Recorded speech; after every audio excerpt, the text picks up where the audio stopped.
and welcome to the SJ Childs Show. I'm your host, SJ Childs, and today I have a very exciting special guest, Anthony Ianni. Did I say that right? I just asked you, and then I had to double check. Oh, you were right on the money, so you're good. You're good. Absolutely. I love that. Thank you so much for being here today. I'm really looking forward to this conversation and to really giving people a great understanding of what autism and success look like in the same picture.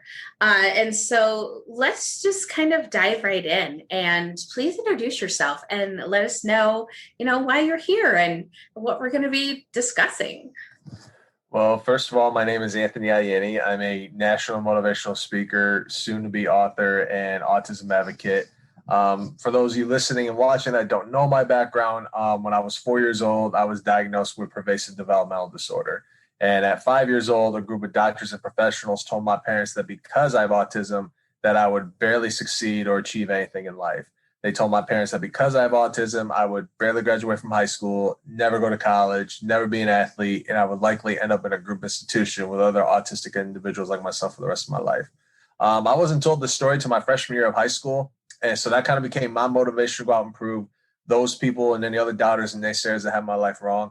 I had to work hard at everything from basketball to my social life and especially school, because I'm not afraid to admit this. I was not the smartest kid that went to my high school, but I had a lot of support from teachers who helped me get through all the tough days and challenges in elementary, middle school, and high school. Had a lot of support from really close friends of mine that I'm still close with to this day.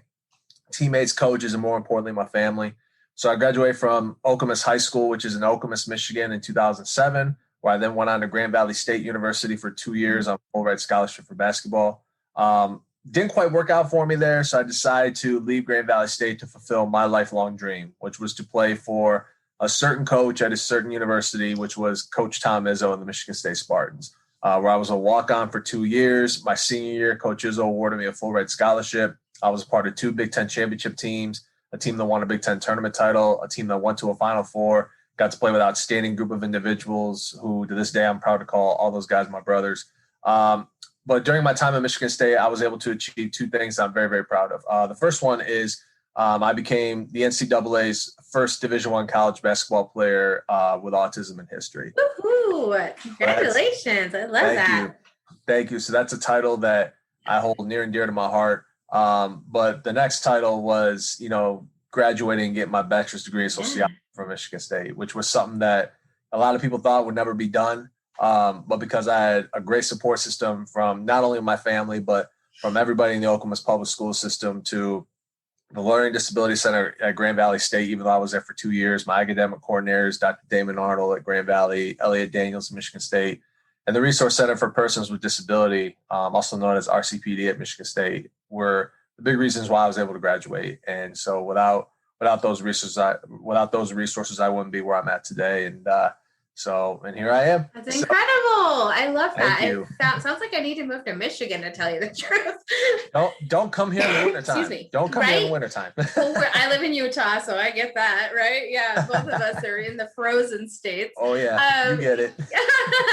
Oh, that is so amazing. I just absolutely love that. And there's so many topics that I want to touch on with you about your life, and to just really show that just because you are diagnosed with autism at the age of 4, at the age of whatever, it doesn't mean that your life can't be successful, and that you define your success in your own way. It's not somebody else's idea of what success can be for you.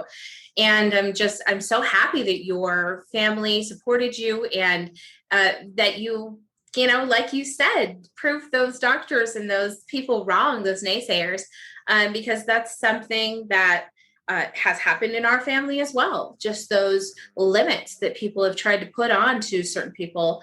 And I tell them, no, you don't have, those aren't true. Those are just someone's opinion of the only experience that they know. And people can only give, opinions and experience from experiences they've only had. And if they have limited experiences and limited, flexibility and thinking, then it's not going to be right for you if you're an open-minded thinker. So I like that. And What? another thing too, that I tell people all the time, and you had already mentioned it, is, autism doesn't define me. You Yeah. know, I define myself. You Yeah. know, and I think that's the one thing I've told. That's one thing I've told other advocates, other individuals who or self advocates, other individuals on the spectrum, is that autism does not define who you are and what you do. Yeah. You define who you are. You define what you do. Having autism is just part of who you are. It's a blessing to have that. And Yeah, I think all definitely. the time that, I'm proud to be on the spectrum. I'm proud to have it. And I've had a lot of individuals on the spectrum, especially the young ones, look at me and go, wait, you serious? Like, why would you be proud of something like this? And I said, because without autism, I'm not talking to you today. Without autism, I'm not making my own history and rewriting my own Yeah. history from time to time. And I said, Love that's that. why I'm proud of it. And it puts me in a unique community that Mhm. not a lot of people get to be a part of. And I think that's the number one reason why I'm so proud to be on that spectrum, is because I get to be a part of a community of over 3.5 million people in our country who Yeah. have, an autism diagnosis just like I do. Yeah.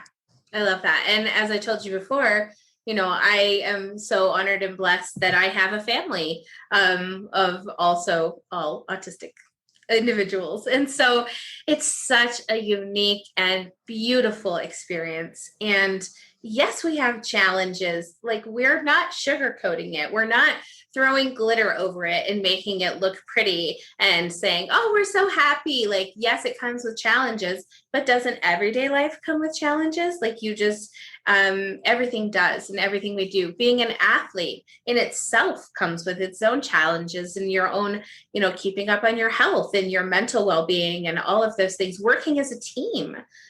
Tell us about the struggles of like, what type of communication struggles or defined the PDD NOS. My son also had that diagnosis early on. So for me, it's always been the language aspect of it, and change as well. Like, if you were to tell me that, okay, we're gonna move from this house to the house down the street, but you just tell me about it now and it happens the next day, then I flip out, because it's Yeah. like, well, why didn't you tell me this like a month earlier, or why didn't you tell me this a week before? Then I could have been more prepared. For example, there were times in Michigan State where, um, I would get a text from one of our assistant coaches saying, "Hey, we got to watch film and do free throws at 8:30 tonight. So you need to be back at the Breslin Center or the basketball offices by 8:30."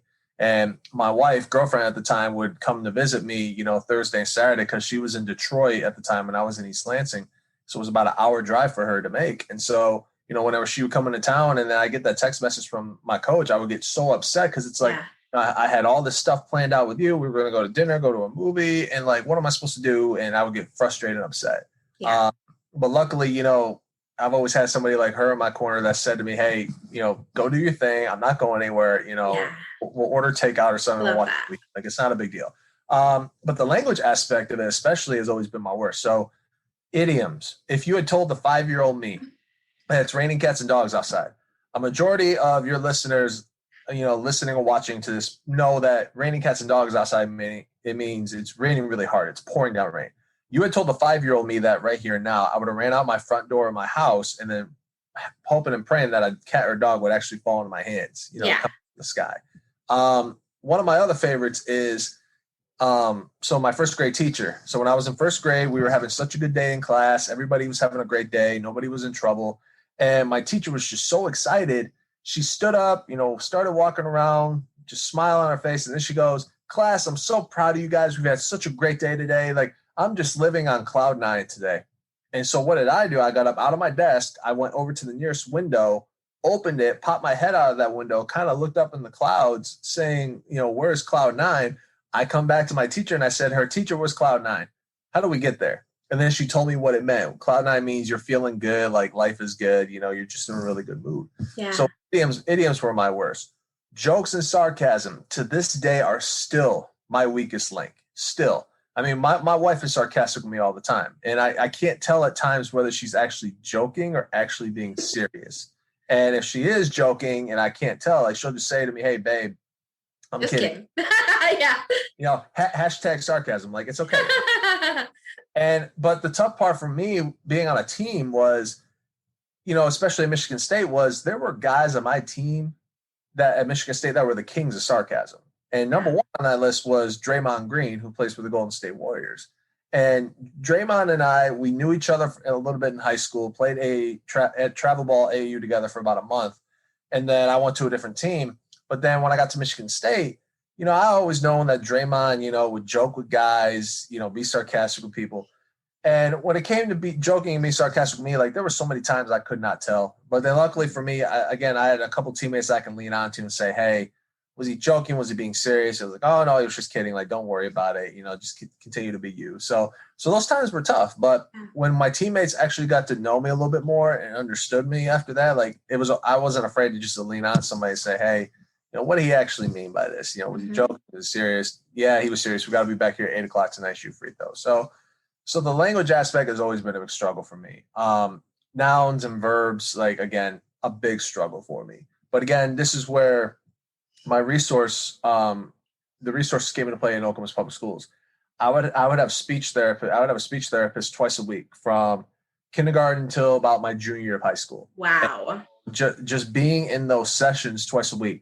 Did I hate it as a little kid? Absolutely. I remember like she would come to the classroom. So it was Mrs. Steinbart, my first Mrs. Steinbart, and then Mrs. Miller.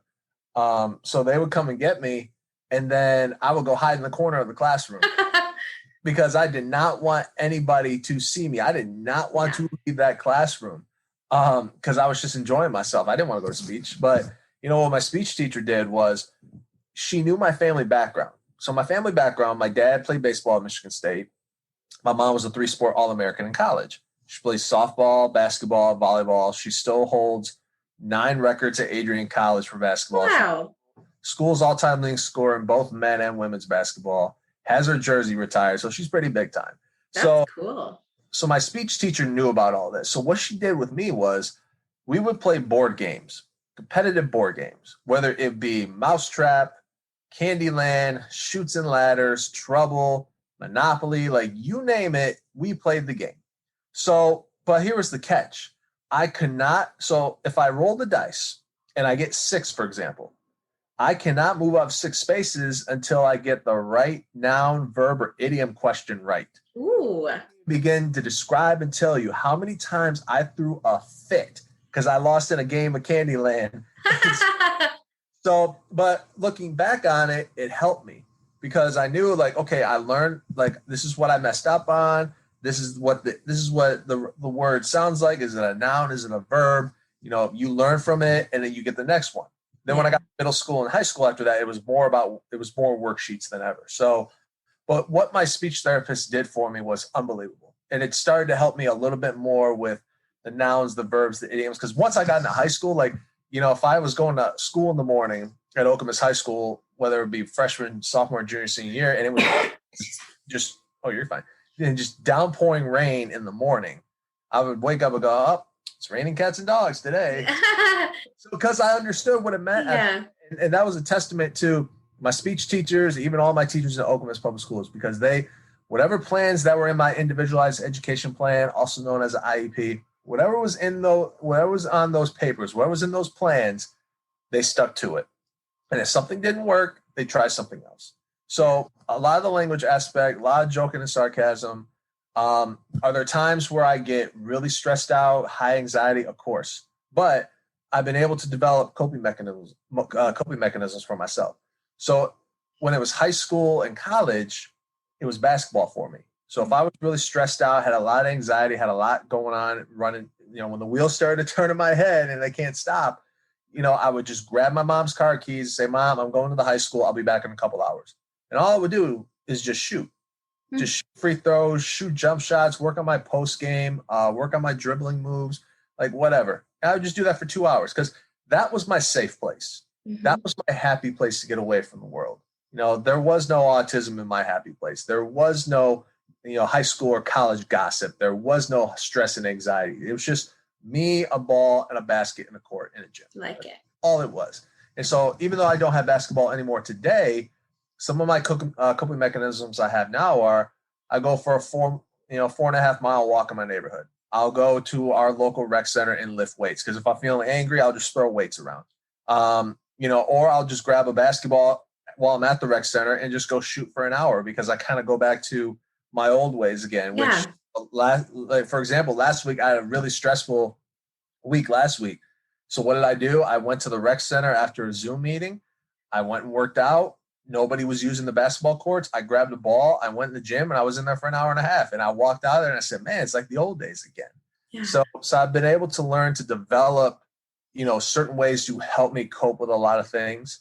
And the one thing I've always told folks is whatever coping mechanism, whatever happy place you have, use it to the fullest of its ability. If even it's just one coping mechanism, if it's just listening to music, if that's all it is for you, then use it to the fullest of your ability, because whatever that coping mechanism is, it's going to help you just relax, get away from the world, and not even think about what's in front of you. Yeah, I love that. That's wonderful advice for everyone, actually, right? Because Absolutely. it's really a testament to how much support and just belief that people had in you. And it's so important to give that to our youth, to put that belief in them, and no matter what their ability is, to believe in them, and just to believe that you can help them become their best version of themselves, and put them on the right paths and things. And I think that sports is such a great way for kids to do that. That's really fantastic. And I love how much support your community and your school gave you, because we haven't received that type of support here, unfortunately. And so it's put a lot back onto me, which is fine. Like I love to teach my kids, be with my kids, and really learn from them. Right? Sure. They're teaching me how to be an adult and a mom and everything like that. So that's interesting. What are you doing now? What are some projects or some things that you're doing right now in your life? Oh, a lot of things. Where do I even start? I know, right? It's a loaded question. It's like I always have 12 projects on the back burner. So right now, as I mentioned earlier, I'm a national motivational speaker. I currently work for the Michigan Department of Civil Rights, one of our government departments here, and I head up the anti-bullying initiative called the I love that. So the Relentless Tour was actually an anti-bullying initiative I started on my own with another nonprofit organization in Detroit. And I launched. So my career actually started almost 9 years ago in 2012, and then I launched the Relentless Tour in 2013. And so the Relentless Tour has been going on for over 7 years now. And in the last 4 years, I've spoken to over 400,000 individuals, and I've been to over 450 plus. Not 450,000 events. 450 plus events, schools, universities, and so I was hired by Civil Rights in 2015 because they were looking for an anti-bullying initiative at the time. And, they saw the success I was having. The initiative is actually the first ever grassroots anti-bullying initiative of its kind. So cool. So nobody else has done it. And then once I was hired, my old boss, who's retired, Matt Weesaw, the first day I walk in his office, I sit down, we go over a few things. And then he says to me, all right, it's all yours. I'm like, what do you mean? He said, the Relentless Tour. This is your baby. You created it. You run with it. You go have as much success with it as you want. You go out of state with it, but just, make sure I get clearance on things before you go out and do stuff. And so I was like, yeah, no problem. So it took a full year and a half from when I launched it, and then it became a national deal. Yeah. So I've been doing that for the last 5 years, 6 years now with civil rights. That's one project I do. So I'm going to continue to do that for as long as there's an anti-bullying message that's needed, not just in my state, but around the country. Yeah. I officially launch the release of my book this upcoming September, on September 7th. My new book titled Centered. Apologize, you hear my son. It's okay. It's great. So my book is titled Centered: Autism, Basketball, and One Athlete's Dream comes out September 7th. And then my co-author and I, we are currently working on our second project. So I don't want to give too much away, but what we're doing is we are interviewing all athletes on the spectrum. I love that. So what we're doing is we're interviewing athletes who are on the spectrum, whether they are current, past, etc. And we want to get to know their experiences, what they loved about the sport, what they didn't like about it, their experiences as an athlete being on the spectrum. And then we also interview their parents. We interview Oh, their that's cool. to kind of get, their background and their experiences on everything. Yeah. And one of the coaches we interviewed, the feedback we got was, I wish I would have had something like this, when I was coaching so and so. Yeah. And so this is kind of like, our second project is going to be, I don't want to say like a guideline, but it'll be more of a book that, is giving out advice on. I love that. And the great thing is we have found over, I think up to close to 16, 17 different athletes. And these aren't just athletes, who are basketball players. These are athletes who are football players, who run track and field, who do karate, golf, basketball, baseball, skiing, rollerblading. Like we went, pardon the pun, we went all across the spectrum. Yeah. When it came to athletes and sports. And so, one of them is Armani Williams. Armani Williams is the first known NASCAR driver with autism in NASCAR history. And Armani is from the state of Michigan, so he lives right down the road from me. So that's great. But yeah, that's our second project. I know my mom wants me to work on a kid's book. So right now I got, I'm going to try and work on that this summer whenever I can. I got the right character in mind. I got the right stories that I want to pitch and do. So I got that going for me. Oh, awesome. And just promoting, my upcoming book, which I'm very excited about. And, and other than being a husband and a father, to two handsome, beautiful sons, my oldest who will finish kindergarten in 2 weeks. And my youngest, who's crazy, but I love it. That's me. So I'm a man of many different labels. And it's funny, when you talk about labels, that's what people think of autism sometimes is a label. And I tell folks all the time, well, guess what? Like we all have labels in life. And I mentioned I'm a motivational speaker, former college basketball player, Michigan State Spartan, author, advocate, husband, father, and I have autism. And I'm proud to say that last label every time. So I tell folks all the time, like, be proud of your labels. Mm-hmm. Be proud of who you are. And so yeah, like I said, I'm a man of many labels. I love that. That's fantastic, Anthony. I'm really, really, it's a very inspiring story.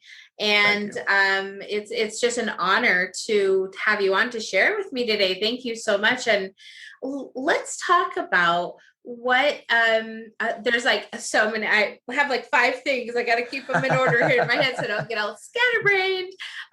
Okay, so let's go back to you dating, dating and finding your wife and kind of what that looked like. Well, tell us a little bit about that. Obviously, middle school and high school, I had a lot of crushes. I did. I went on a few dates, but there were times where, the girls I had crushes on, they kind of knew a little bit about my background. They kind of knew that I don't want to say they knew I was on the spectrum, but they knew something was off. And of course, when I got to college, it was kind of the same deal.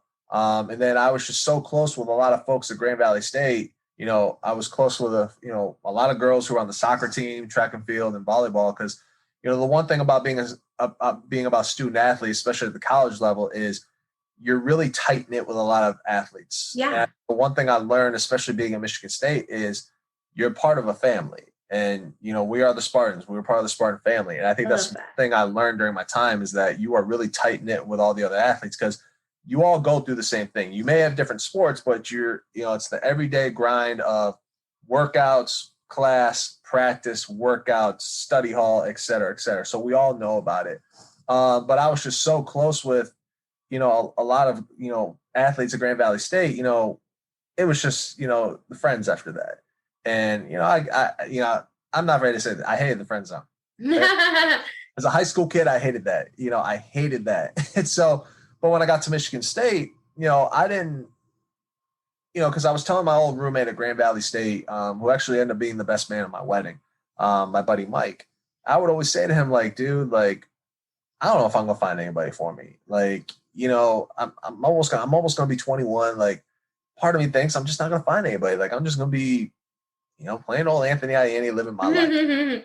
And he said to me, he said, dude, like you'll find somebody. Like, there's that old saying, there's 1,000 fish in the sea out there. It's big, it's a big pond or big, little pond with a lot of fish out there. Like, you'll find somebody. And so when I was at Michigan State, my first year, I transferred from Grand Valley State. I couldn't play because the NCAA had rules at the time where if you transfer, you got to sit out a year. You got a red shirt. So the only thing I could do at that time was practice and be on the bench with the team at home games. I couldn't go on the road. I couldn't travel. I couldn't even sit on the bench. I had to sit behind the bench if I was, it sucked. And now the AA changes the rules. Like, oh, if you transfer, sure, you can play this year. And I'm like, well, where was this? Like, where was this when I was transferring? But so my mom went to a salon and she came back to me and said, hey, I'm just letting you know, like, I went to the salon. You should really check it out. I think you would really, benefit of being relaxed from it. And I was like, okay, not a big deal. So the first time I go, I enjoyed it. Second time I go back, I was getting my shoulders worked on, and the person working on my shoulders goes, hey, I got a possible hookup for you. And I'm like, I don't know. Like, I mean, my old roommate tried to set me up, when I was at Grand Valley State on blind dates. It didn't quite work out well. I mean, it was fun, but it just didn't quite work out in the end. So I'm not really big in the blind date stuff. And she's like, no, like, let me tell you more about her. So she was telling me about this girl who was from Detroit, was a big sports fan, loved the Tigers, the Red Wings, the Pistons, the Lions, all the Detroit teams. She loves a lot of movies. She's really into, just going out and having some fun. And she's a super nice, she's a sweetheart.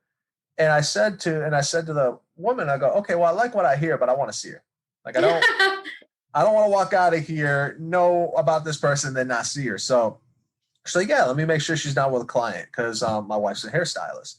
And so she's like, yeah, she's got a client, but you can wave at her. I'm like, okay, that's fine. So I walk out and I took one good look at her and I said to myself, all right, well, let's try to make something happen. Let's see what happens. And so I left my name and number on the back of one of her business cards and I left it for her. Now her side of the story is she was never going to call me because she was really shy. Call me because she was super shy. So I had to do all the dirty work. So luckily I had a business. I took an extra business card just in case. I looked her up on Facebook. I friended her. She accepted the request. She sent me her number. So it turned into a 2-hour text conversation to about a 3-hour conversation over the phone. So we talked for about 5 hours that night.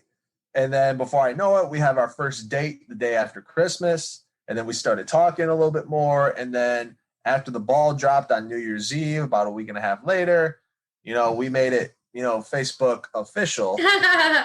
And the rest is history. And then, so we've been together now for over 11 years. We've been married. It'll be 8 years this next month, July 13th.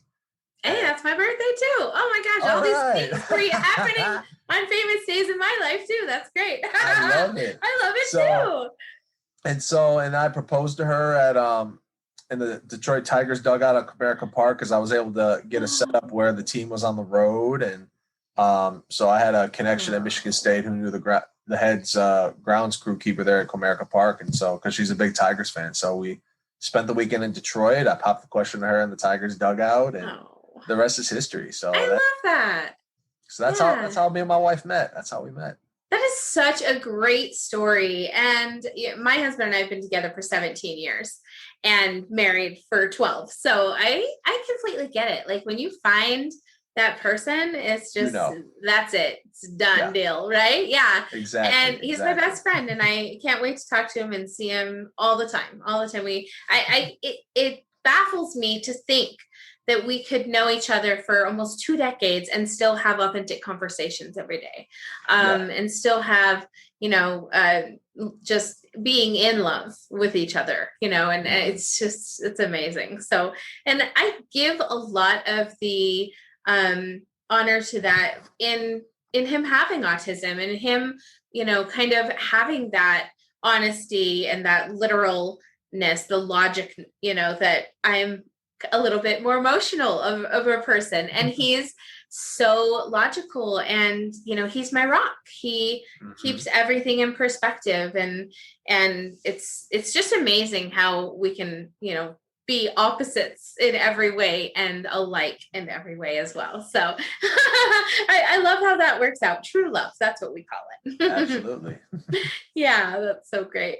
I am so glad that this is such a great story for people to hear, and so inspiring to know that you can't listen to the diagnosis and the doctors at the beginning of a child's life to determine what that child's life is going to look like. We have no idea the potential of human existence until we're able to experience that and move through those those journeys before we can tell. So I really think that that's amazing.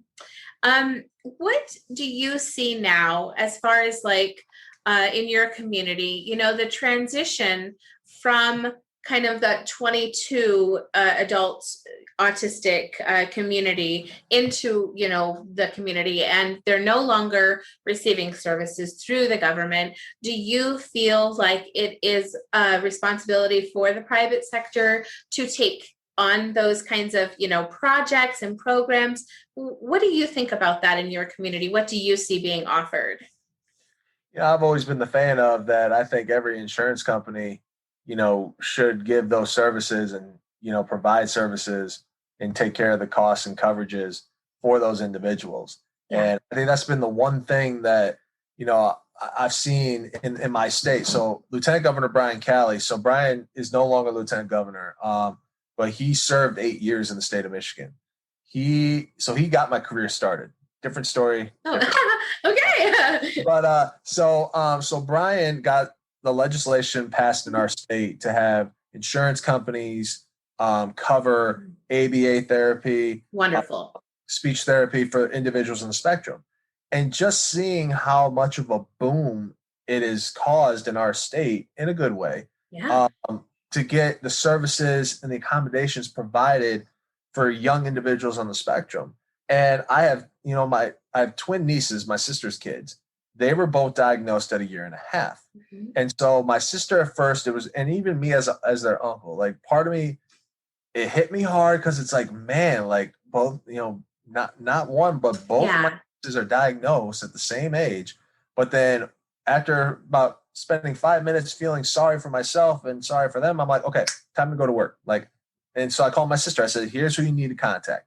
Here's who you need to contact. Here's who you need to look up. Look for these services at Michigan State. Go to so-and-so at University of Michigan. Because I've worked in this field for so long. I met some incredible individuals who work in ABA therapy, speech therapies, etc.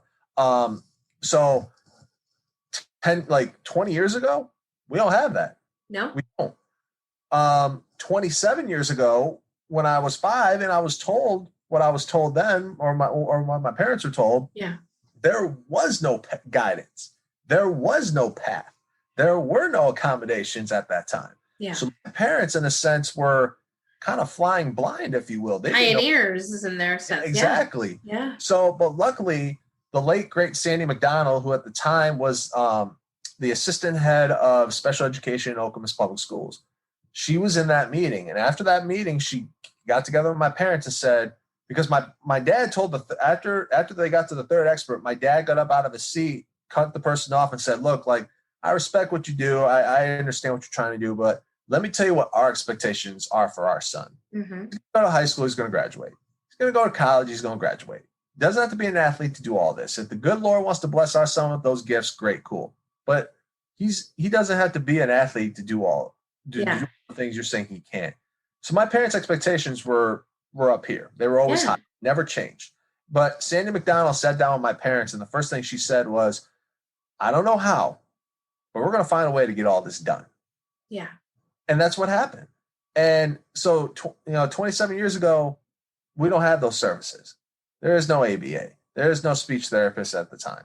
But now we have all that. Yeah. And I think that's the one thing that, some states, I don't say all states, but some states really don't look into. Yeah. And I think we're up to, I think maybe 43 states in the US that have that autism legislation bill that says, hey, all insurance companies had to provide and cover, these therapies for individuals on the spectrum. Mm, It should be all states. agreed.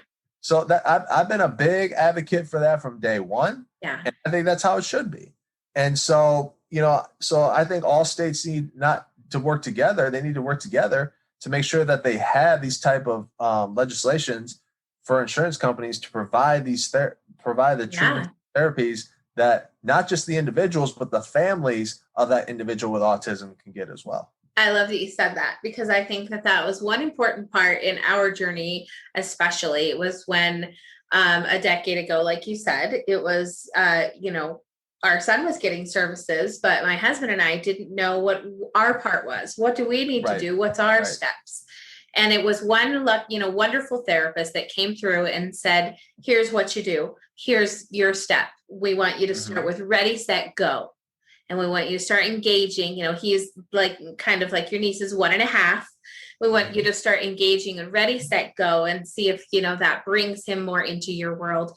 And we would make it so exciting, running down the hall, in the grocery store, at the park, wherever we could do ready, set, go. And it did. And it started to create the introduction for us to understand that we could engage with him in his world through his interests.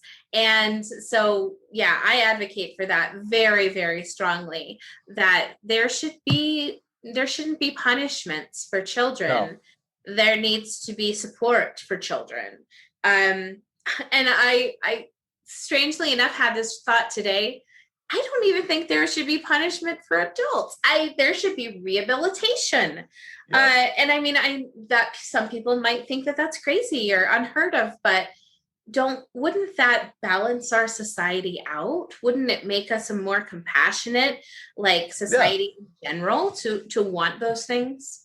Yeah, I think it would, because again, the one thing that I'm trying to strive for as an advocate now is acceptance. Yeah. Because, I don't want to say a majority, because there are some of those in the autism community that have said, no, I want more awareness and acceptance. And I respect that. I'm not going to tell somebody, hey, you need to think about this and that. That's not my business. Because if somebody has their opinions, I'm going to respect their opinion and I'm not going to fight back with it. Yeah. But I'm always going to keep it in the back of my head and go, hey, think about this a little more. Think about it. I'm not going to tell you what to do, but just think about it. Mm-hmm. It's like back in the day when my parents want me to try, something different, or they want me to try a different move in basketball. Hey, try this. No, mom and dad want to.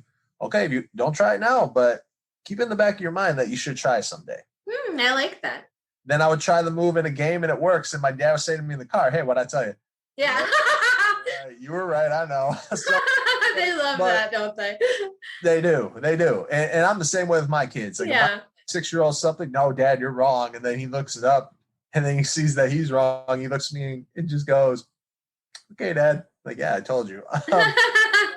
The one thing I'm trying to fight for is acceptance, because, it is time for society to realize that, hey, we're more than just a quote unquote label like you say we are. Because like the one criticism I get being on the spectrum is, again, you take one good look at me and you say to yourself after hearing me speak for 2 minutes, man, Anthony Ianni doesn't have autism.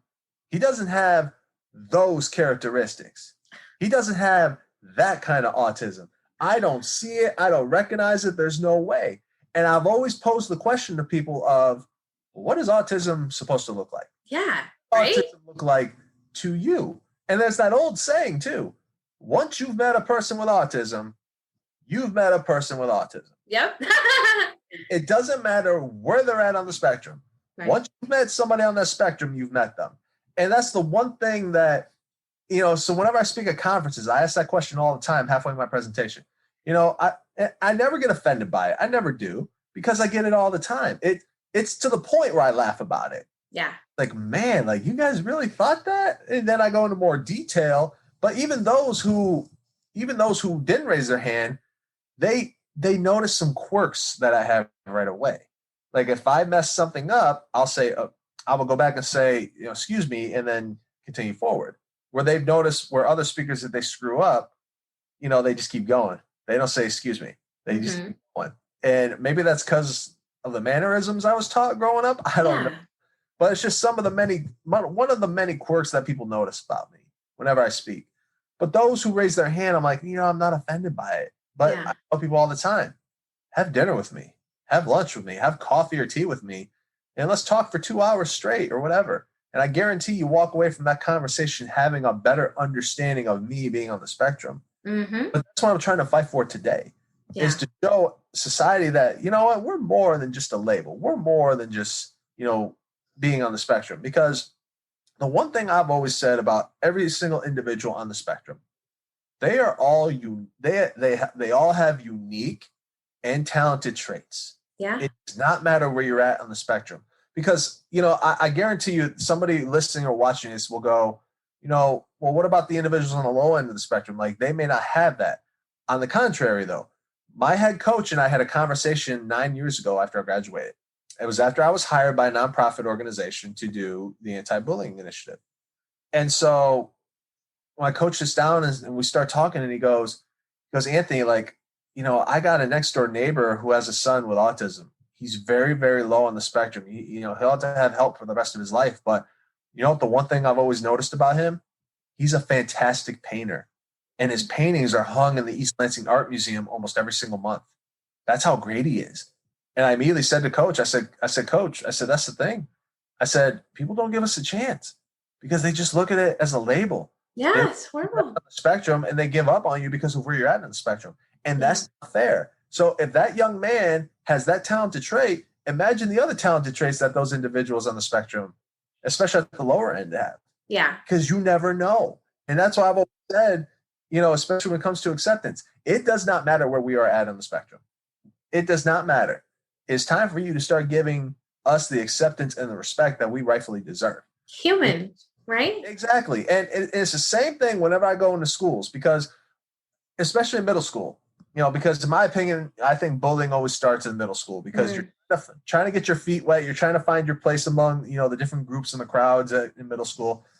There was one time I had a presentation, and I had the principal say to me, hey, we have a young man on the spectrum. He may have some outbursts from time to time. Just want to give you a heads up. And I'm like, yeah, don't worry about it. I completely understand it. I get it, because I'm on the spectrum.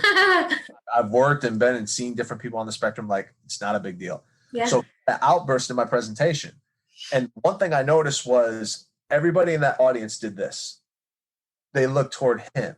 So what did I do? I moved to my left on the stage so all those students can come back to me. And that's what happened. I moved to the left so they can keep their eyes on me. And that's what happened. But again, some of those students don't understand. Yeah. They don't understand why they have the outbursts. Thus, the reason why there needs to be more awareness in the schools, so the younger generation, younger population can learn more about what autism is. Absolutely. You do that, then you gain more acceptance in the community. Because if we start teaching these younger students at a younger age about what autism is, what the different characteristics are, then 20 years later, when they're older adults, guess what? Exactly. Those on the spectrum, because they learned about it. They've been around individuals in their classrooms who are on the spectrum. Yeah, exactly why I started and wrote children's books. DJ the Bear, a book about a bear with autism. I have 7 in my children's book collection, all about special needs. So I love it. And that's exactly where they belong, right in the hands of elementary school children who can read it, read it with the general education kids, read it all together inclusively, and learn about each other, support one another. Kids only face things with fear when they don't have knowledge. And if we provide them with the knowledge, there will be so much less fear and less bullying and things like that. So yeah, this is my baby, if you would, kind of just to educate children about dyslexia, Down syndrome. There's so many, anxiety. There's a lot of invisible challenges for people. And it's important that they are seen for their greatness that they can be, and not the challenges that befall them in their daily lives. Right.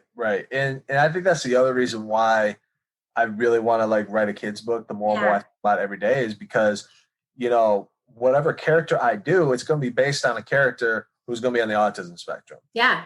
And I think one of the ideas I've come up with, and yes, I'm gonna share my ideas for my third project. I love it. One of the ideas I have is the individual himself is going to be on the spectrum, and it's basically his own adventures, if you will. So Yeah. his adventures in space as an astronaut, his adventures on the seven seas as a pirate, his adventure as a basketball commentator, et cetera, et cetera. Yeah. So like you on the desk there, you have like multiple kids' books. Like that's where I'm trying to go with this. You know, I'm trying to make it more than just a one and done Yeah. story. And You I got think it. like, at the same time, not only will it talk about his strengths of being on the spectrum, but some of the weaknesses, but also talk about his problem solving too. Because Exactly. those on the spectrum, including myself, we have different ways of solving problems. We have our own Yes. different ways of trying to figure things out. And so, but like you said, at the younger age, we hit the younger age early, you know, especially from a kid's book perspective. It's going to show kids like, hey, this individual on the spectrum could be an astronaut one day. This Mm-hmm. individual, you know, I don't know about a pirate, but he could sail in the seven seas. Yeah. He could have his own sailboat. He could drive his own yacht, like whatever you want to say. Yeah. You know, this individual on the spectrum could be a college basketball commentator or an NBA commentator on TNT or ESPN, etc. The ideas are there because I want to show kids that, hey, you know what? Just because that person's on the spectrum doesn't mean they can't be great at something. Yeah. Isn't that the truth? I think that's the best thing to celebrate. And I see it in every member of my family. I see their, unique talents that they bring not only to our family, but to the community and to the world. In fact, one of these books is published by my 8-year-old. She is 9 now, because she is such a great illustrator. And so I said, hey, let's illustrate your very own book. And look at that. We have it out. And so now she can carry that within her life and in her repertoire and say, I've published a children's book when I was 8 years old. And the confidence, that can give to her. Yes. And yeah. And you met my son, and he has his own talents in education. He has a photographic memory. So with him, we just keep on. Yep. I know all about that. To stay on top of every language. So, he told us just the other day that he has now, he's 11. He's memorized 109 languages. He said as many as Google Translate knows is where he's at. Wow. It's funny you bring up the photographic memory type of deal. My roommate Mike at Grand Valley State, like we were just going through. So like he knew I was on the spectrum because I kind of told him before our freshman year. So, and he would like help accommodate me and whatever. That's great. So our sophomore year, we were just sitting in our apartment, and he goes, "Hey, what's the most random thing you can ever remember in your life?" I said, "You really want to know?" He goes, "Yeah." I was like, "All right, my sixth grade basketball stats." I was like, "Wait, what? Like you?" He's like, "How many games did you play?" So I played in 6. All right. How many points did you score in all of them? And I go 12, 14, 16, 33, 24, 12. And he was just like, it's like, how do you remember that? That was like almost 10 years ago. Yeah. Like, how do you remember all that? And I always say to him, I say, hey, it's the autistic brain, man. Like exactly. I remember to list things. Like if you were to ask me who won the 1939 national championship in basketball, the Oregon Ducks. Woo! I used to live in Oregon. Go Ducks! There you go. Who won 1941? Well, Wisconsin. That's easy. And everybody would just be like how do you know all that? I love that. You'll love this one. Last one. So my wife, again, big Detroit Tigers fan. She'll text me, "Hey, what channel is the Tigers game on?" And we have Spectrum. I said it's channel 232. She turns to 232. She's like, "How do you know that?" I was like, "I just do. Don't ask me why. Don't ask me. I just do. I love it. My husband has a unique ability to recall conversations. It's scary and good, right? Yep, Because you're like, exactly. hey, I don't want to talk about that. That was 10 years ago. No, just kidding. But yeah, it's great because, he can never be caught off guard that way in conversations because he's like, no. I remember exactly how this conversation went. And it's so funny to know that, and to all of the talents, right? Oh my gosh. It has been such a pleasure to talk to you today. I just want to keep going, but unfortunately, right, it is my show. I guess I could make it a 3-hour show, but that's okay. But I would love to get back in touch with you in the future and do this again and follow up, maybe in September before the book comes out, do another show and promote the book some more. Tell me the name of the book again. Centered Autism, Basketball, and One Athlete Stream. Fantastic. And if people want to find out more about you or anything, do you have a website that you Yes. Yes. So I have two of them. The first one is my personal website, which is anthonyianni.com. And then my other one is relentlesstour.com, which is for those who are interested in bringing me in, and our Department of Civil Rights bringing us in and having me do anti-bullying presentations in their school. So, and who knows, if you know anybody in the school district in Salt Lake City, they want to bring me out this year, I'd be more than happy to make that trip. I do. And I got a couple people out there. One of them is a former high school teammate of mine. He's the assistant strength and conditioning coach for the Utah Jazz. Oh, I used to be their massage therapist. Really? Yeah, I didn't tell you that awesome. part. Yeah, right? Isn't that funny? I love it. It was a lot of fun, and in fact, I personally just have never known basketball or been a basketball fan personally, but just because I'm 5'2", so basketball just never made sense for me. But yeah, I think that it was so much fun because I didn't have fandom, if you will, and I just was there to help them and to get them back to their best athlete that they could be. So yeah, that was a really fun time. Definitely. Well, they're doing pretty good right now, so I'm cheering hard for them. Not just because my buddy, is the assistant strength and conditioning coach, but I got a relationship with Joe Ingles, who's on the team. Yeah, definitely. That's so funny you said that, because my neighbor a couple doors down, her son is a sports commentator. He in Utah, and Anthony Parks is, I think, his name, and I gave him one of these DJ the Bear books to give to Joe. And I never heard anything. I tried to tweet him and say, hey, did you ever get that? I never heard anything. So maybe you could pass the message on and I'll say, definitely do that. Hey, this lady tried sending you her book, because he has a son on the spectrum as well. Yes. Right. And that's how, Joe and I met through, we haven't met face to face yet. We're still trying to work on that. But that's great. That's kind of how he and I met, was through social media, because NBA and Turner have a TV show called Beyond the Paint, and they came out 2 years ago and interviewed me and did like a 10-15 minute mini documentary on the show about me. And so right after that, I think Joe's son was diagnosed not too long before that. And then Joe saw the segment and reached out to me, and we stayed in touch ever since. Oh, that's so great. He tried to call me one time on my buddy's phone, but it was during the Michigan State Duke game like 2 years ago, after we had beat Duke, and I was with a bunch of buddies of mine, and we were going nuts because Duke was the heavy favorite to win it all that year.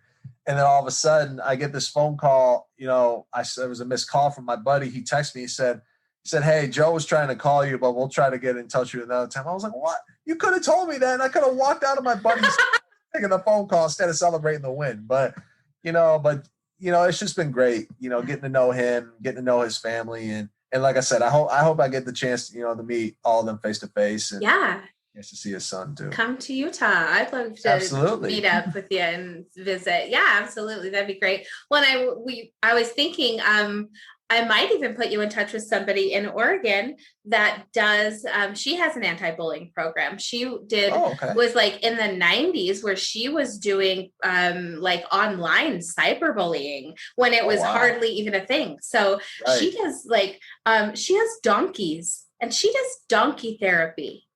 Really Yeah. Have you ever heard of interesting. such a thing? I've never heard of donkey therapy in my life. She said that they're so human-like in their behaviors that they get into groups and there's like a sensitive one and a bully and they get ousted and things. And so she said it's a really great therapy for kids to kind of watch them and learn how the social behaviors kind of are connected. That's interesting. Isn't That's that really cool? interesting. Such a different, unique perspective. So It yeah, is. definitely. I'll have to put you in. She was like, I think my second interview. So if you go back on the SG Child Show, you could check that out too. I plan to. That was funny. I'm so glad I remembered that. It was such a pleasure to talk to you today and to get to know you. And I look forward to staying in contact with you and, checking in to see how your family's growing and all your projects. So thank you so much for your time today, Anthony. No, thank you so much for having me. And like you said, I look forward to staying in touch with you as well. Yeah, definitely. Have a great weekend and we'll talk soon. Sounds good. Thank you so much. Bye. Bye.